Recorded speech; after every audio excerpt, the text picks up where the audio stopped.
Hello, and thanks so much for joining us today. I'm Carol Jenkins. The program is Black America. And as most of you can remember, in March of 2020, many theaters turned off their lights and closed their doors due to the pandemic. They stayed that way for almost a year and a half. And with many CDC rules being lifted, Broadway is planning to return in September, and many other theaters are opening their doors. Williamstown Theater Festival is bringing live performances back to their front lawn. It is such a beautiful place. I'm going to encourage everybody to go. From July 6th to July 25th, they're putting on a show celebrating the Black radical imagination. 9 solo plays with our guests, director Colette and playwright France-Luce Benson. And thank you both so much for being here with us today. Thank you. Thanks for having us. And you know, I'm thrilled that there are 2 women and 2 Black women who are going to talk about theater. You know, it makes my heart sing. So talk to us about the festival and how this all came about. I think, you know, that Robert O'Hara had something to do with this. Yeah, he reached out to go for it, Francis. Well, what I know is that he was approached by Williamstown to direct something, I believe, and he decided that he wanted to open up the opportunity and just provide a platform for more voices, more Black theatrical voices, playwrights and directors. And I believe they assembled the team of directors first, and then the team of directors assembled the team of playwrights, and that's how it all came together. Right. So Colette, you're directing, you know, the big play here. Talk to us about that. Yeah, it's wonderful actually to be one of 3 Black directors. We're a little cohort, and we have a text change where we like support each other and help us sort of figure out any questions that come up. But to be a part of a community of Black directors and 9 Black playwrights and 9 Black actors and an all-Black design team has been just so wonderful. Especially after not having done live theater for over a year. I know. And for those who don't know Robert O'Hara, he was, you know, of the famous slave play, controversial too, you know, but Broadway production of the slave play. And now he's assembled, you know, this terrific group of all Black writers, directors, actors, to be on the front lawn, is it, of Williamstown Theater Festival? Tell us what the setting of that is like. It's such a gorgeous place, and it's only, 3 hours from Manhattan, so I suggest everybody hop in their cars and go up to see these plays. But talk about it's outdoor, on the front lawn. So, you know, Colette, what challenges does that present for you?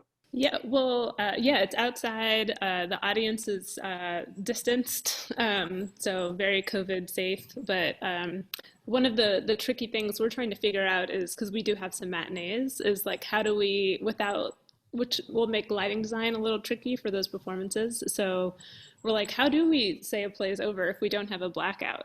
And that's been like a sort of fun challenge to try and figure out with the designers. Right, and France-Luce, tell us about the play. We're going to see something that's, I assume, by the title, you know, extremely dramatic. So, what's the story? Ghost of the Diaspora. It is dramatic, but there is also a lot of levity. The character Michelle is incredibly charming and charismatic, and really the kind of person that you want to be seated next to at a dinner party, just full of stories and a lover of music, and he's dancing, you know, at the top of the play. But it is, I don't want any spoilers, so Spoiler it's alert. revealed that he's actually in the midst of a pretty serious crisis. and we watch him grapple with Right. how to handle it. And I can talk about some of the themes in the play without giving the story away, because I don't want to give any of the story away. But so you know, how long? I mean, it's so interesting, the creative process in terms of writing something, just developing out in your head. So how long did it take you to write this play? And is that is that the usual time it takes to write a play, or how long did this one take? I believe it was January when I got the call and it was official, and we were supposed to have our first drafts in February, I think. I think I had my first draft somewhere around there ish. Yes, ish. That's good for writers, ish. It's always ish. That's how I hear deadlines. Right. And I think we all do. I love that. Yeah. But we started rehearsals last week. The playwrights needed to have a rehearsal draft ready in May. So this was faster than what I usually take. It was And definitely are you editing it as the play is going through rehearsal? Yes. That's always happens, right? Yeah, that always happens. And that's the best. I mean, that's what I really love. Like, I love being in the room with the actors and the director and in discussions and making discoveries. And, it really helps me figure out the play. Right. Well, Colette, did you always want to be a director? I'm sure you've had this question a million times, but having a Black woman, in both instances, writing a play that's going to be seen by such a huge audience and, directing it. So tell us the pathway that you took, to actually be given the reins for a play as important as this. Yeah, I directed for the first time in high school, and before that I'd sort of like vaguely been interested in acting, although I was not a good actor, and I was also very much into visual art. Yeah, you made that determination that you were, as a director, you said, I'm not a good actor. Is that what happened? Yeah, I just had problems like sort of giving into a character. I was always partially like on the outside, like editing and thinking. And I think that's what makes me a good director, is that I can sort of be that sort of outside eye. And I took a class where I had to direct, and for some reason, like it clicked in my brain, that it was just I think it surprised everyone. It surprised my parents. It surprised me. And I didn't know, no teacher or my parents told me not that I couldn't do it. So I just started in high school and, college and grad school and New York, and here we are. Great. So you're directing France-Luce's play, but you could talk to us about the other two plays too. What else will we see in addition to Ghost of the Diaspora? The other two plays are Border of Lights, which takes place in Dominican Republic, and that's by Guadalupe del Carmen. And then the third play is called Freaky D Baby by Sangu Jikam. And that one is inspired by it's inspired by hip hop and African folklore, and it's just meant to sort of wake the audience up.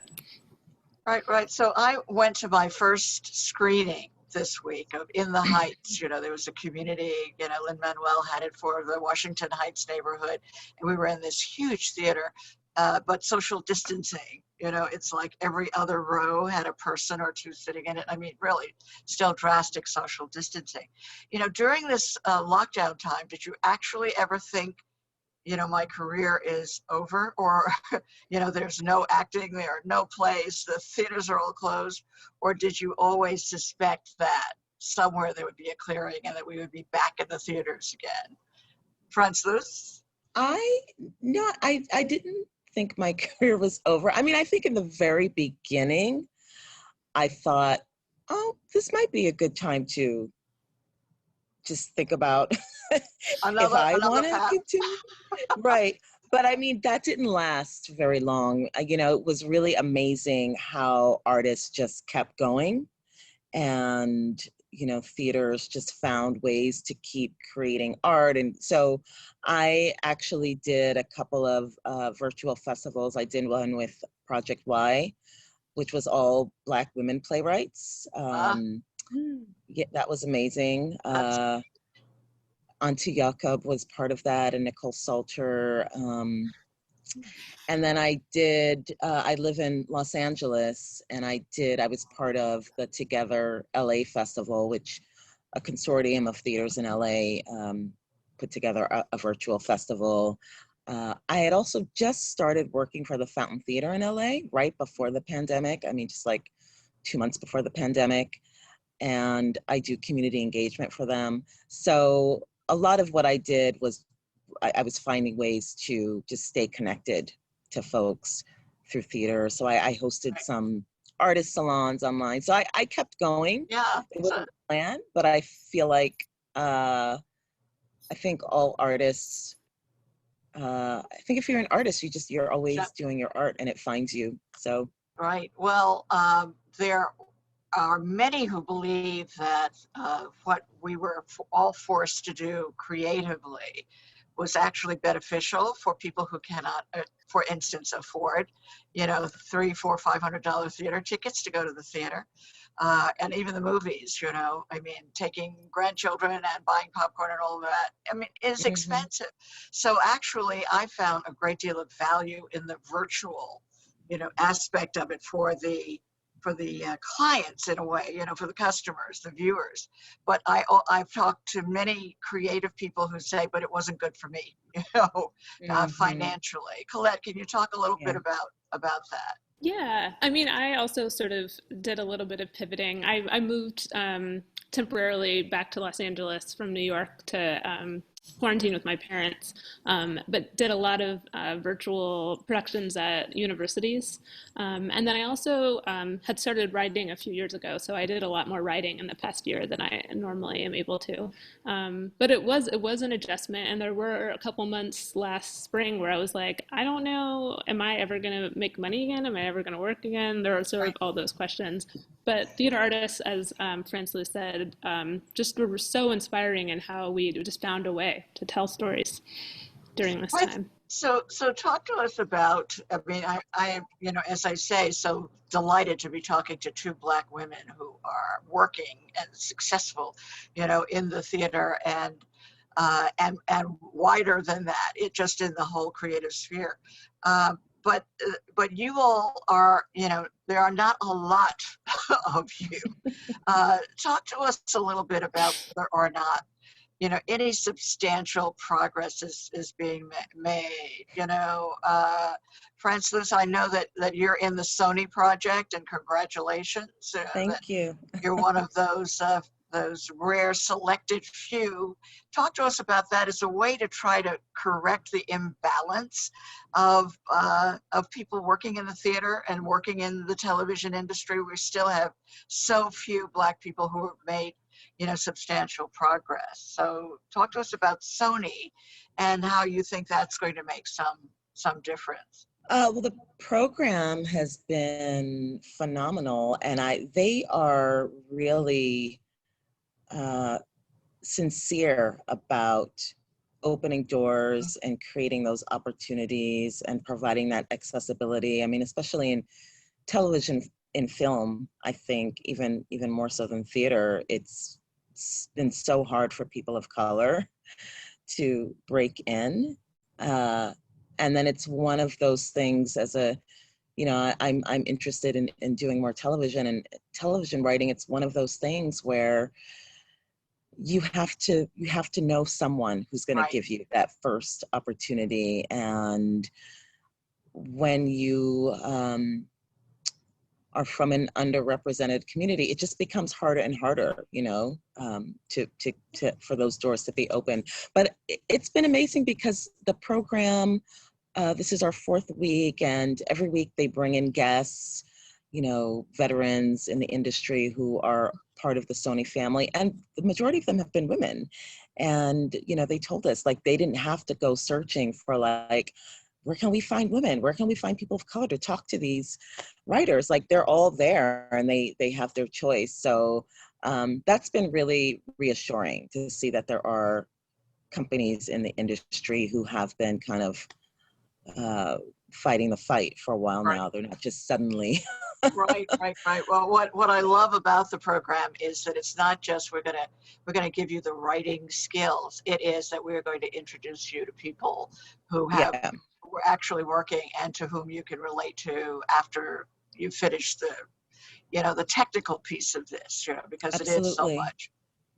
Absolutely. And demystifying some of the things in the industry that it's hard to get that information if you don't know the right people. And so just somebody telling you, like, here's how to do a pitch, and here's, how to network, effectively, like that. Those are really important skills. One of the things that has always concerned me as we're beginning to see, and I go all the way back to the Negro Ensemble Company, and how, those original in the 70s and 80s, Black actors and directors mounted shows that were extremely successful, August Wilson and his contribution. But I've always been concerned about the development of the Black audience because so much of this creative experience is based on having enough money, being flush, and of having plays that you can relate to. So Colette, talk to us a little bit about that in terms of, like in Williamstown, these are all Black plays that are going to be developed. What about the Black audience and how, they get to see them? Yeah, that's a wonderful question, and one that we're sort of grappling with, because I feel like a lot of predominantly white institutions, theaters, court a Black audience or an Asian audience or a Latinx audience specifically for that one play, and there's not a lot of sort of development of like, come for this play but stay for these two plays, or like it's just show specific instead of sort of theater audience sort of building that community. So yeah, that's something that we're figuring out in real time now. But I do know, I believe there are some group discounts and tickets, and the marketing department is figuring that out right now. France-Luce, about television audiences. There now seems to be, when I go to my so-called smart TV, there is a whole section that says for the Black experience, in every single streaming service that I have, and I have quite a few now. What do you think about that as, you're collecting the audience there? Is that a good thing, or is that a not good thing to be singled out like that, in the streaming services? Yeah, that's a great question. I think it's tricky. I mean, I can speak as an artist, as a writer. I don't want to be put in a box. And I also don't want anyone to feel like what I'm writing is not relevant to them, because I write from the Black perspective because I'm Black. I write from the perspective as a Haitian American, but really I'm writing about human experiences. I'm writing about mothers and daughters and brothers and friends. And I think that when people are open to experiencing stories from everywhere, written and created by everyone, then that is what creates connection, when we can see ourselves in others. So it's tricky. Sometimes I see that too, like on my Hulu, Right. or whatever, like, Asian Pacific, it's like, well, Very narrow casting, I would say. yes. I don't know if that's a good thing or not. But I suppose it's they're making an effort to highlight stories that maybe some people might have overlooked. Who are your idols? Any particular people that you think are doing it the right way, doing the right thing, actually adding to the whole experience, the greater experience for Black American? Anybody want to give a thought? I know you're like, you don't want to make any enemies, like, no, the reason I didn't mention you was because. Director-wise, I really admire Liesl Tommy. Especially, I mean, I used to assist her back in the day, and I admire her sort of excellence in directing theater, film, and TV. But a lot of the people that I look to for inspiration are actually visual artists. So like Kara Walker, Charles White. There are just so many incredible Black visual artists that I just look to when I'm preparing to direct for inspiration, for visual inspiration. France-Luce? Well, I have to say, I really admire Robert O'Hara. I've been a fan of his work for a very long time, but even just that he thought to do this rather than take the opportunity for himself. And I also have been just so impressed with how thoughtful he's been about making sure that the artists are really taken care of, and that the work is being treated with the respect and the care that it deserves. Like that's been amazing to watch. And then as far as other artists, I Edwidge Danticott is one of my heroes. And I also know her, but her work really just throughout my lifetime. One of my favorites too, right? Yeah, I mean, just her writing is just breathtaking, and that she's been so an authentic Haitian American voice that has transcended just the Haitian community. Keith Joseph Adkins, who's a friend, but also I just admire him as a playwright and just as a creator and as an artist. As he's also is someone who is so generous and has really provided opportunities for so many other artists. I feel like he's consistently thinking of service. He, and he's talked about that. He comes from a place of service as an artist that I really respect. Well, I'm glad to know that you both have very long lists. That in itself, says a lot, in terms of the progress that we've made. We interviewed recently here the author of The Other Black Girl, which is a book that about the publishing. It's a novel about the publishing industry, and goes to that theme of, if there's one Black woman, then that's all we need. And now, are you subjected to that in these rooms, and as you're going on the auditions and trying to get work, and somebody says, "Oh, we already have a Black woman"? I'm interested in knowing how far we've come in that regard as well. Any experiences where they say, too many Black, too many Black writers, too many Black directors, too many Black, themes? Have we not gotten to that point yet, Colette?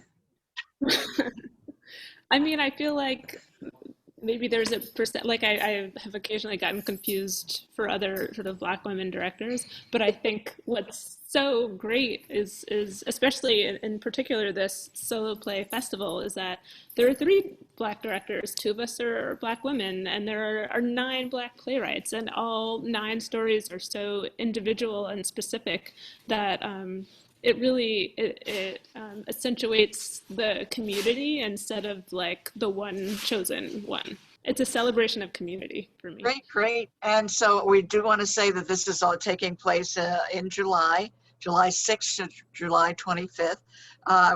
You can buy tickets in advance at their website, WT Festival, Williamstownfestival.org. And it's a really remarkable. I promise you that I will bring my family up there to to see these plays and to hang out with you all in your great success. And thank you both so much for being with us, director Colette Robert and playwright France-Luce Benson. Look out everywhere for them. You're going to see them in Williamstown, on Broadway, on television, everywhere. And remember that you saw them here. Well, not first, but you saw them on Black America. Thank you both so much for being with us. And thanks to you all out there. I'm Carol Jenkins. The program is Black America, and we will see you the next time.